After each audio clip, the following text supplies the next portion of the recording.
Assalamualaikum dan salam sejahtera. Bersama kami Berita di TV. Jangan lupa untuk follow Facebook Malaysia Deadline dan YouTube Deadline TV. Antara menarik hari ini, Amiruddin saman fitnah Sanusi. Perikatan Nasional cemburu iri hati dengan Pakatan Harapan Barisan Nasional mahu jatuhkan kerajaan perpaduan. PAS terbuka hidupkan kembali Muafakat Nasional. UMNO akan bersama PAS dan bersatu bila Zahid tak jadi presiden.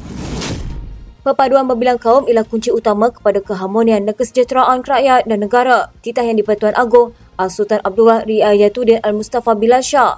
Menerusi hantaran melalui Facebook Istana Negara, Seri Paduka bertitah ia bersesuaian dengan tema sambutan Hari Kebangsaan tahun ini, iaitu Malaysia Madani, Tekad Perpaduan, Penuhi Harapan. Titah baginda malah keutuhan perpaduan ini adalah juga kunci utama kepada kestabilan dan kemakmuran negara serta benih dan sumber kekuatan bagi kita menghadapi apa jua cabaran semasa dan mendatang.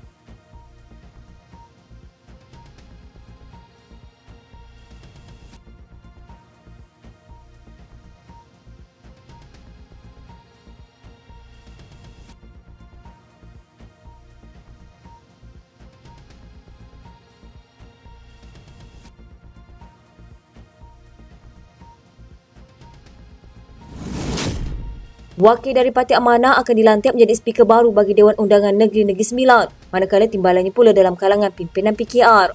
Menteri Besar Negeri Sembilan Aminuddin Harun mengesahkan persetujuan yang dicapai itu semasa sidang media di Seremban. Menurut Amiruddin, untuk jawatan speaker, individu yang akan dicalonkan tidak semestinya dari kalangan ahli DUT. Katanya jawatan speaker masih belum dimuktamadkan tetapi pada dasarnya dari Amanah. Kami serahkan kepada Amanah untuk menentukan siapa yang dipilih, manakala jawatan timbalan speaker pula dari PKR. Aminuddin yang dilantik menjadi Menteri Besar untuk penggal kedua pada 14 Ogos lalu menjelaskan nama yang dicadangkan itu nanti akan dipersembahkan kepada Yang di-Pertuan Besar Negeri Sembilan Tuanku Mukris Tuanku Munawir untuk mendapat perkenan. Katanya nama itu kemudiannya dibawa ke DUN untuk diundi pada hari pertama persidangan penggal baru 26 September ini. Dalam pilihan raya negeri yang berlangsung pada 12 Ogos lalu, gabungan PH dan BN berjaya memenangi 31 kursi daripada 36 kursi DUN Negeri Sembilan. 17 daripadanya adalah calon PH manakala BN lagi 14. Amanah bertanding di dua kursi DUN iaitu Kelawang dan Parot, masing-masing melalui Bakri Sawir dan Nurwani Ahmad. Bagaimanapun hanya Bakri yang berjaya mempertahankan kursi ditandingi Amanah.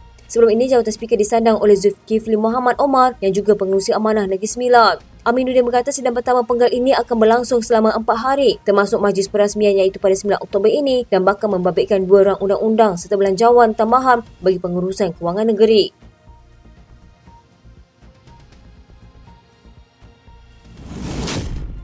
Menteri Besar Selangor Amiruddin Syahri mengheret Menteri Besar Kedah Muhammad Sanusi Makno ke Mahkamah Sivil susulan dakwaan pemimpin PAS itu mengaitkannya dengan hartawan Vincent Tan berhubung skandal yang dikaitkan dengan projek pembersihan Sungai Kelang. Ketika dihubungi peguam plaintif, Haijan Omar mengesahkan sama itu difailkan di Mahkamah Tinggi Shah Alam dengan salinan kertas kuasa telah diserahkan kepada defendant.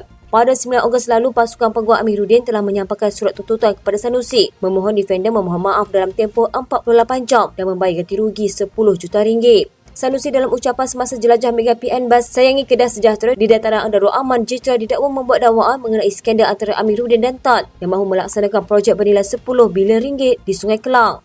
Sebelum ini, Tan juga pernah memfailkan sama fitnah yang sama terhadap Sanusi. Menurut pernyataan tuntutan tindakan undang-undang, Amiruddin mendakwa Sanusi gagal mematuhi surat tuntutannya untuk menarik balik dakwaan itu dan memohon maaf berhubung ucapan yang dibuat semasa tempoh kempen pilihan raya negeri pada 2 Ogos. Plaintif mendakwa ucapan itu antara lain membayangkan dia telah menyalahgunakan kuasa sebagai Menteri Besar Selangor dengan terlibat dalam amalan rasuah yang dikaitkan dengan projek Gebang Maritim Selangor. Amiruddin mendakwa dakwaan itu membayangkan bahawa dia telah terlibat dalam salah guna kuasa sehingga menyebabkan 600 ekar tanah negeri bernilai 10 bilion ringgit diberikan secara percuma kepada Tan atau syarikat ahli perniagaan itu Berjaya Land Berhad. Menteri Besar Selangor itu berhujah bahawa Menteri Besar Kedah itu secara melulu mengeluarkan dakwaan tidak benar bermotifkan politik untuk menyinggung pihak plaintif menjelang PRN. Katanya kenyataan fitnah dan penibatan semua kenyataan berunsur fitnah menyebabkan plaintif dipelekis secara meluas oleh orang awam sebagai cokia. Amiruddin mendakwa bagaimanapun ucapan itu dikatakan telah menjejaskan watak dan reputasinya. Plaintif menuntut ganti am teruk dan teladan yang tidak dinyatakan serta injaksi untuk menghalang Sanusi daripada mengulangi dakwaan itu. Ketika dihubungi peguam Sanusi, Yusuf Farizal Yusof mengesahkan bahawa mereka telah diserah tuntutan itu.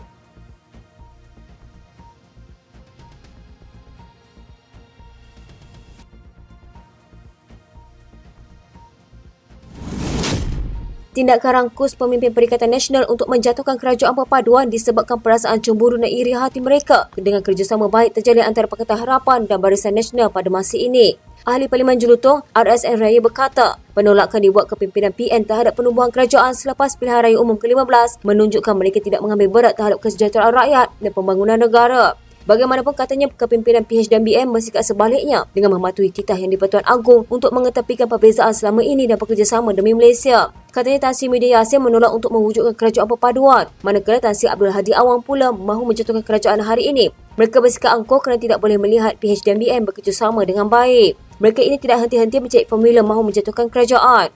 Raya berkata beliau secara pribadi menerima kerjasama antara PH dan BN disebabkan semangat dan jati diri sebagai rakyat yang menjunjung titah baginda. Katanya dulu memang kita lawan UMNO tetapi sekarang sudah jadi kawan sehingga saya kibarkan bendera BN pada pilihan raya negeri lalu.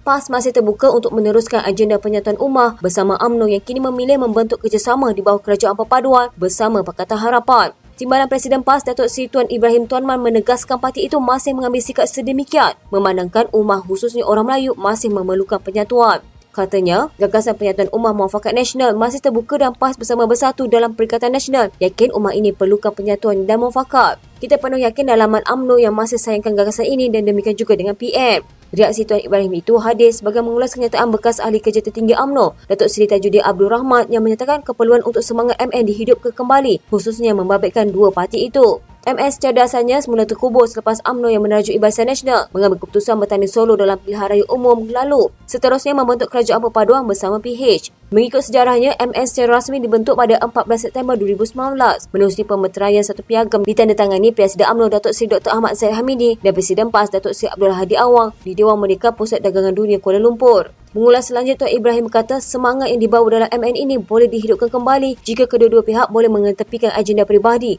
Sebaliknya memfokuskan kepada penyatuan ummah. Katanya kita mesti buang yang keruh yang punya agenda peribadi sehingga mengetepikan agenda ini dan sanggup bersokongkol dengan DAP yang jelas ditentang sebelum ini. Sementara itu, seorang ahli Majlis Kerja Tertinggi UMNO, Dr. Muhammad Puan Zakashi pula berkata, UMNO tidak seharusnya membuang masa dengan perkara yang sudah berlalu dan gagal. Sebaliknya fokus untuk memperkukuhkan kerajaan perpaduan. Katanya tidak perlu buang masa dengan perkara yang sudah dibuat tetapi gagal. Lebih baik UMNO fokus kepada kerajaan perpaduan. Sepatutnya PAS terlebih dahulu fokus memperkuatkan MN. Tetapi tidak sampai setahun jagung, PAS main dua lawang kerjasama dengan bersatu yang memang mahu membunuh UMNO. Selagi PAS dengan sikap selamanya, konsep penyatuan ummah suka dicapai melalui pendekatan parti politik, mesti ada tikam belakang. PAS yakin UMNO akan bersama mereka dan bersatu apabila Ahmad Zahid Hamidi tidak lagi menjadi Presiden Parti Melayu terbesar itu. Ahli Majlis Syura Ulama PAS, Mahfuz Muhammad berkata, dengan bersatunya ketiga-tiga parti Melayu terbesar itu nanti akan dapat merealisasikan hasrat untuk terus menguasai kepimpinan negara. Katanya saya yakin dan percaya apabila Zahid tidak jadi Presiden UMNO lagi nanti, saya yakin dan percaya ketiga-tiga parti besar Melayu itu, iaitu UMNO, Bersatu dan PAS bersatu. Maka insya-Allah kita akan kuat dan kukuhkan untuk terus dapat memimpin dan menguasai negara Malaysia tercinta ini. Mengulas selanjut, Mahfuz berkata PAS Bersatu dan UMNO juga wajib bersatu padu bagi mendapatkan kemenangan besar dalam politik. Katanya, untuk supaya calon-calon daripada PN ini akan mendapat kemenangan yang lebih selesa di peringkat pusat atau negeri, maka hendaklah kita bersatu padu, terutama dalam bidang politik ini. Maka tiga parti politik Melayu terbesar wajib bersatu padu. Kerana dengan ketiga-tiga parti besar Melayu Islam ini, iaitu UMNO, Bersatu dan PAS, insya-Allah ketiga-tiga parti ini akan mendapat kemenangan yang besar. Mahfuz berkata ketika PAS dan Bersatu bergabung pun, mereka sudah berjaya menguasai 74 kawasan parlimen. Dan begitulah juga hasil daripada bersatunya dua parti besar ini dalam PRN 6 negeri pun kita sapu bersih di Terengganu 32-0, di Kelantan 43-2 dan di Kedah 33-3. Di Selangor hampir-hampir kita dapat merampas. Siapa sangka daripada satu kerusi tiba-tiba kali ini boleh dapat 22 kerusi sehingga menghilangkan 2/3 kerajaan Selangor yang ada pada hari ini. Begitu juga di negeri-negeri selatan, Negeri Sembilan, Melaka dan Johor dan sampai gelombang daripada utara ke Negeri Sembilan daripada 0.5. Pada PRN 6 negeri lalu, BN hanya menang 2 kerusi di Selangor, iaitu di Dusun Sungai Tawar dan Dusun Tua, 1 kerusi di Kelantan dan 2 kerusi di Pulau Pinang. Di Terengganu, semua calon BN tewas termasuk 2 bekas Menteri Besar Ahmad Said dan Ahmad Razif Abdul Rahman. BN Negeri Sembilan bagaimanapun mencatat keputusan baik apabila menang 14 daripada 17 kursi ditandingi, membolehkannya menyumbang kemenangan majoriti 2/3 bersama Pakatan Harapan di negeri itu. Pada PRU ke-15, UMNO di bawah pimpinan Zahid juga kalah teruk apabila hanya mampu menang 26 kursi parlimen. Sekian berita hangat pagi di TV pada hari ini. Jangan lupa untuk follow Facebook Malaysia Deadline dan YouTube Deadline TV.